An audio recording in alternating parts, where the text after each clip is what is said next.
Friends, எல்லோரும் எப்படி இருக்கீங்க? This is Bhavani.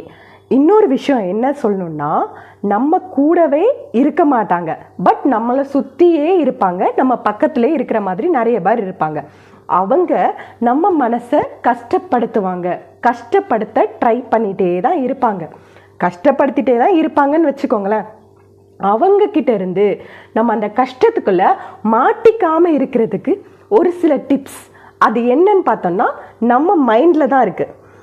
இப்போது ஒருத்தன் நம்மளை கஷ்டப்படுத்த ட்ரை பண்ணுவான். அதாவது நம்மக்கிட்ட இருக்கிற ஏதாவது ஒரு விஷயத்த சொல்லி நம்மளை ஒரு குத்தி காட்டி அந்த மாதிரி பண்ணி நம்மளை என்ன பண்ணுவான்னா, நம்ம மனசை என்னது கஷ்டப்படுத்தி நம்மளை அழ வச்சு அதில் அவன் சந்தோஷத்தை பார்ப்பான்.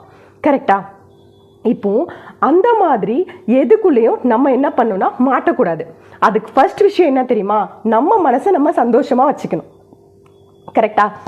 நம்ம சந்தோஷமாக இருக்கும்போது நம்மளை யாரும் என்ன பண்ண முடியாது, நம்ம சந்தோஷத்தை கெடுக்க முடியாது. இப்போது ஒரு விஷயம், ஃபர்ஸ்ட் விஷயம் சொல்கிறேன். ஃபர்ஸ்ட் விஷயம் என்னன்னா, அவங்க நம்ம மனசை கஷ்டப்படுத்துகிற அவங்கள விட்டு என்ன பண்ணுறதுனா விலகி இருக்கணும். விலகி இருக்கிறதுனா, லைக் எக்ஸாம்பிள் எப்படின்னா, ஒரு சில விஷயங்கள் அவங்க நம்மளை பேசுவாங்க, நம்மளை பற்றி பேசுறதுக்கு ட்ரை பண்ணுவாங்க.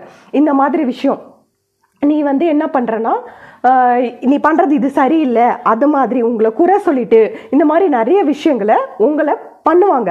ஸோ அவங்கக்கிட்ட மருந்து அவங்க அந்த விஷயங்களை எல்லாத்தையும் நம்ம டைரெக்டாக நம்ம மைண்டில் என்ன பண்ணக்கூடாதுன்னா எடுத்துக்கக்கூடாது.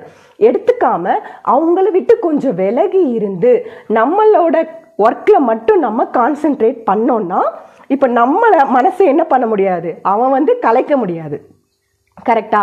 செகண்ட் விஷயம் என்னென்னா, அவன் சொல்கிறது எல்லாத்தையும் நம்ம காதில் என்ன பண்ணும், அப்படியே ஒரு சில சமயத்தில் அவன் சொன்னாலும் கேட்டும் கேட்காத மாதிரி இருக்கணும். ஆனால் நம்ம மனசுக்குள்ளே அந்த விஷயத்தை என்னது எடுத்துக்கவே கூடாது. ஏன்னா அவன் நம்ம இப்போ நம்ம சந்தோஷமாக இருக்கோமா, ஒரு சில விஷயங்களை சொன்னால் நம்ம மனசு காயப்படுங்கிறது அவனுக்கு தெரியும். அதை உங்கள் மனசுக்குள்ளே புகுத்த பார்ப்பாங்க. ஸோ அதுக்கு நம்ம என்ன பண்ணோம்னா இடம் கொடுக்கவே கூடாது. இந்த ரெண்டு விஷயம் பண்ணுங்க. அவங்கள ஃபஸ்ட்டு கண்டுக்காதீங்க. கண்டமேனிக்கு நிறைய விஷயங்கள் பேசுவான் பார்த்தீங்களா, அதை எதையுமே காதிலே போட்டுக்காதீங்க. உங்களோட கெரியரில் மட்டும் நீங்கள் நல்லபடியாக கான்சென்ட்ரேட் பண்ணுங்க. அப்போ உங்களுக்கோட லைஃப் இன்னும் க்ரோ ஆகும். இன்னொரு விஷயம், இந்த மாதிரி பண்ணுறவங்க என்ன பண்ணுவான்னா, சில விஷயங்களை நம்மக்கிட்ட பேசிட்டு நம்மளையும் சேர்ந்து ஆர்கியூ பண்ணிக்கிட்டு இருப்பான். அவனுக்கு அப்போ நம்ம கோவப்படுவோம். நம்மளை என்ன பண்ணுவாங்கன்னா கோவப்படுத்துவாங்க. கோவப்படுத்து நிறைய விஷயங்களை என்ன பண்ணுவாங்கன்னா நம்மளோட விஷயத்தை நம்ம பண்ணுற ஒரு வேலையிலேருந்து நம்மளை கீழே தள்ள பார்ப்பாங்க. அந்த டைமில் நம்ம இந்த மாதிரி ஆளுங்க கிட்ட ஆர்கியூ பண்ணிகிட்டு இருக்கக்கூடாது.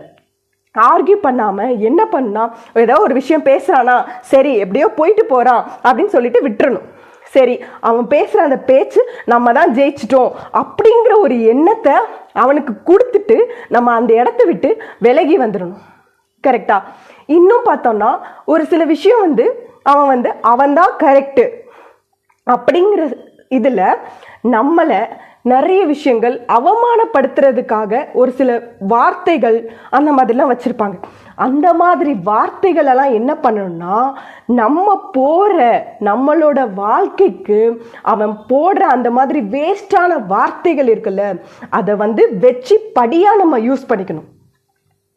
அதை வெற்றி படியாக நம்ம மாற்றிக்கிட்டு நம்ம லைஃப்பில் நம்ம எங்கே போகணுமோ அதை மட்டும் கோல். இவங்களாம் ஒரு டிஸ்டர்பன்ஸ். நம்மளுக்குன்னு ஒரு வே இருக்கும், நம்மளுக்குன்னு ஒரு சக்ஸஸ் இருக்கும். அதை கெடுக்கிறது மட்டும்தான் அவனோட வேலையாக இருக்கும். அவன் உங்கள் வேலையை டிஸ்டர்ப் பண்ணுறதுக்குன்னு கண்டதையும் பேசி அதுக்கப்புறம் என்ன பண்ணுவான்னா, நம்ம மனசை என்ன பண்ணுவான், ஐயோ இப்படி பேசுகிறான்னு சொல்லிட்டு நம்ம மனசை நம்மளே தாழ்த்திக்கிட்டு நம்ம டைமையும் வேஸ்ட் பண்ணிவிட்டு நம்ம கெரியர்லையும் நெக்ஸ்ட் லெவல் போக முடியாமல் தடுப்பான். அவன் பண்ணுறது பேசுறது நடவடிக்கை எதையுமே காதுலேயோ கண்ணுலேயோ மைண்ட்லேயோ கண்டுக்காம உங்களோட வேலைகளை மட்டும் செஞ்சுட்டு நெக்ஸ்ட் என்ன பண்ணணும் அப்படிங்கிறதுல மட்டும் நம்ம கான்சென்ட்ரேட் பண்ணணும்னு வச்சுக்கோங்களேன். இவங்கெல்லாம் நம்ம லைஃப்பில் வரவே மாட்டானுங்க, பக்கத்திலே வர மாட்டாங்க. சில உறவுகளாகவும் நம்மளுக்கு இப்படி தான் டார்ச்சர் பண்ணுவாங்க.